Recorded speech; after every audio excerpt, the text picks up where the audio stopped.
Okay, so it's been a little time since my last session here, so I've done a lot of work, and I'm going to just basically try and talk you through. These, they're looking pretty good. The DLT 19. Okay, there's been a lot of stuff that I've done. You saw last time I finished talking, I was actually drilling out these holes. What I did after that is these are actually sleeves of pipe that were cut on my metal cutting bandsaw there, just as a sleeve. This one I actually did a slot in it and tightened it up, put in a vise and made it so that it fit cleaner around this thing.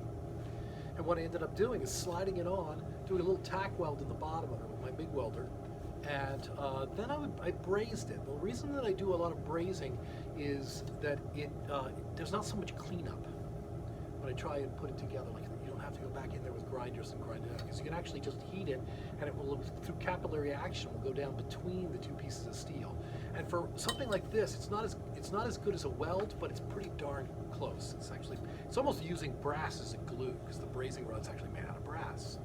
Okay, so I put these on, and I put this thing on here, and then I had to attach it to the actual main body. Now I had laid on a piece of basically wood stock that I doweled into this main part of the body of the gun. Okay, I also had laid this top part. This part up here is wood from here all the way down into the steel part here, and I basically had to lathe really closely. I actually used my calipers pretty seriously. Actually, I don't think I'll be doing any lathing on this in this project. I'll just show you, but I think I'm going to do a ray staff, and I'll show you how to do that on another episode here. But anyway, so I tack welded these in, and basically what this thing does is it slides over, and then you'll see that I actually screwed in. There are screws here that went through.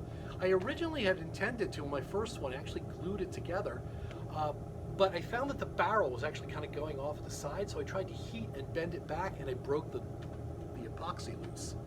So, but I couldn't get it all the way off. So what I ended up doing in order to fix it, and now I've done it for all of these things, is I've made a little longet that's basically welded here and here, goes into here, so it's screwed in here, it's also screwed here and here. So this barrel's on, it's seriously on. It's not going anywhere, okay? So, and that's what I wanted to do. So on the original, and I believe in that, it's funny, I was looking at the pictures, some of the guns, especially from Rogue One, the Death Trooper guns, I think are just a big fiberglass or a resin cast. So the holes don't go all the way through. If you take a look at this, you can actually see daylight through these holes and stuff. In the original gun, the MG-34, the German submachine gun, basically it was a cooling jacket. There's a barrel inside of it, and what I decided to do is to make that work. So actually, there's actually a wooden dowel inside mine. So before I put everything together, I actually had to drill a hole through the end of the wooden part that this thing was going to socket over, and same thing here. And I had to kind of cut it to fit in there, and I semi-glued it in. Then I slotted the whole thing down over top, making sure that the correct holes, because you see there are two different, there's holes this way and there's holes that way. Make sure that the correct holes were lined up at the top. And basically I hammered it down. I had glued it with epoxy. Okay. A little thought about glue and how you attach pieces on it. Since that time, I've been attaching things like, here's the clip or whatever it is. There's also this little funky thing here, these little doodads here, this, you know, the cocking mechanism on the original, but it just kind of hangs out on the DLT. But there are a lot of different ways you can attach these things. What I found is that maple, this hard maple, is so hard that it doesn't like to, like just plain gluing it on, like what they call a butt joint, is not really fantastically permanent. Okay, so a lot of times when I try and put on little pieces like this, I'm either going to screw them on or find some other way, or do a peg inside of it in order to make it so that I'm not worried about it popping off, okay, in the future. Okay. So for this piece, what I've done with a lot of different things, like these babies were actually small pieces of wood that I actually shaped. I actually cut on my bandsaw, and then I shaped on my my sander stand-up sander there, and I drilled a little hole in the back side of it, and I placed a little piece of 1/8" steel into it, which I glued in, and then I drilled a hole this way. So what it is it's a butt weld along with a piece of steel that goes through. Later on, when I did it, I actually took and just shot him in with my air gun and a brad nail. One of the reasons why I don't normally do that is because, especially with something as hard as rock maple like this, it can tend to split, especially for small pieces. It'll actually blow it out and split it. You'll notice that this piece here is actually a mortise and tenon that I put into the slot. You see the slot here? Well, I actually cut this block a little oversized, and then I made a notch into it so it slides into the thing, and then it's just glued in.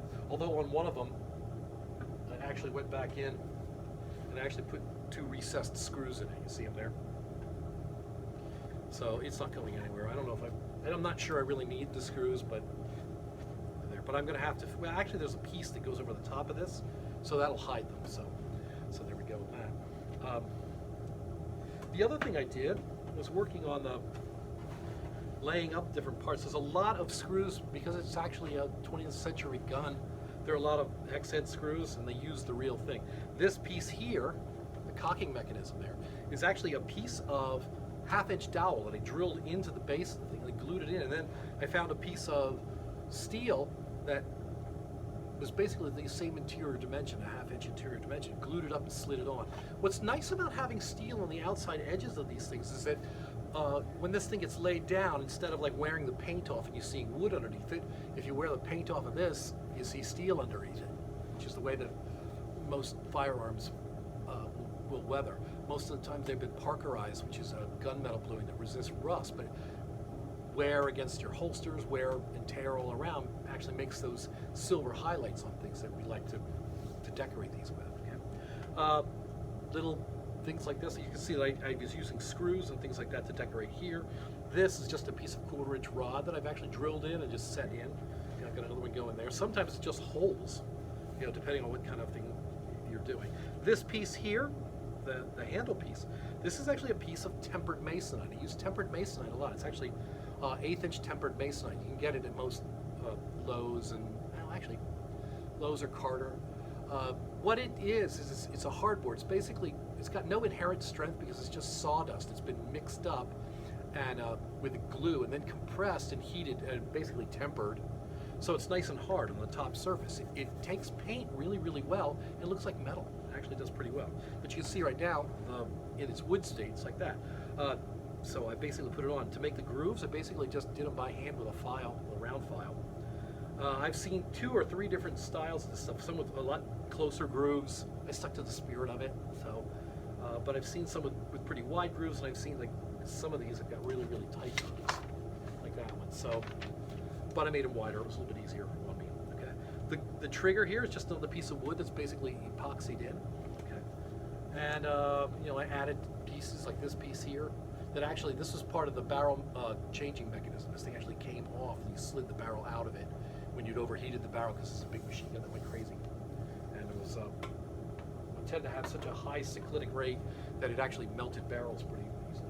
Okay.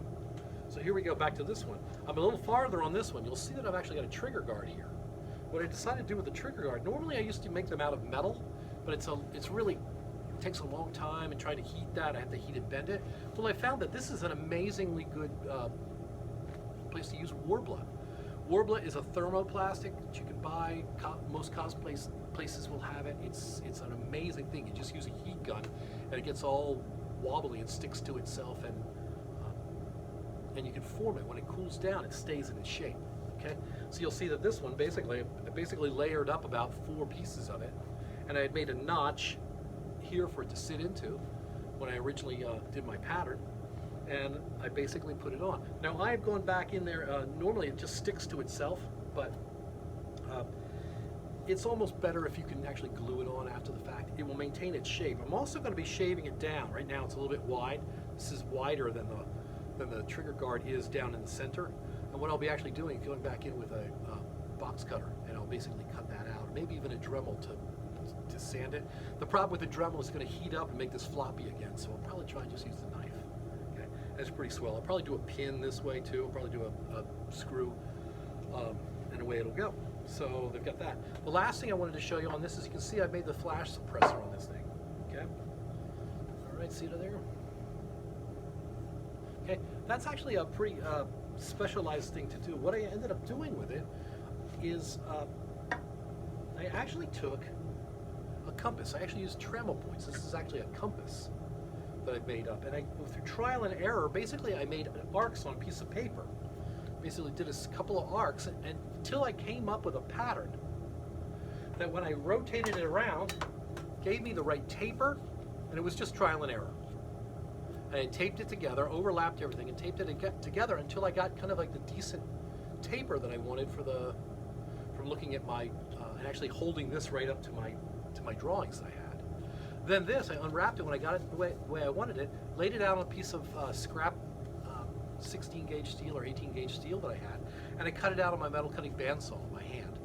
And then basically I've used I have an old anvil down there, but you just use a narrow pipe or a piece of 1/4 inch rod or a 1/2 inch rod, and I used my hammer. I basically just bent it around until I got that shape.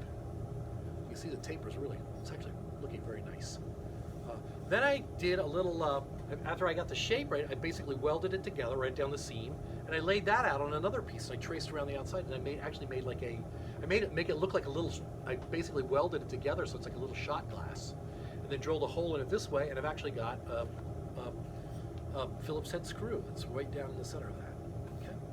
So this thing, I like to have these things on the end. This is the way I do my DL44, flash suppressors and things like that, this taper. It takes a little bit of time. And of course, like I said, I've got some specialized tools in order to do it. But anyway, so I'm coming along on these. I'm actually feeling pretty good about this. I'm gonna basically, I've been bringing these things all along kind of together because I'm trying to assembly line them. It's taking a lot longer than I had hoped for, so they're gonna end up, if I sell any of them, it's gonna be pretty expensive. Probably $300 to $400, I would say. But they're nice and they're going along. Now, there's a lot of trim work I'm gonna be doing around here. There's a couple plates here. There's actually a U-shaped thing up here with a hole in it, which I have to get going on. And the next major thing I'm going to do is the actual original gun had a bipod that's folded up here.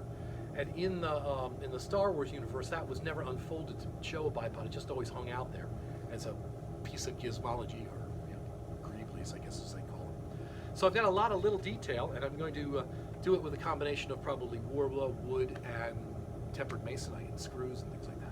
I've also got the sights for the original gun. Basically, are never up during the Star Wars universe, but they are actually folded up. They folded. There's one here that folded, another one that folded here, and there's one that comes off this top band here, which I'm going to have to make and attach on there. Maybe for fun, I'll make it out of foam so that you guys can kind of see how that's done too. But anyway, so I'm pretty happy with that. It's actually looking pretty good.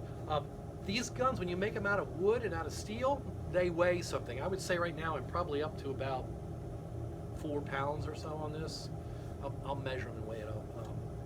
I try and keep them as light as I can, but if you want it to be sturdy and crazy, I'm using rock maple and steel. It starts to get a little bit of weight. I think the original ones were way up over, I think they were 15 to 20 pounds. But I'd have to look that up, so I don't really know. But anyway, so DLT 19 is coming along really well.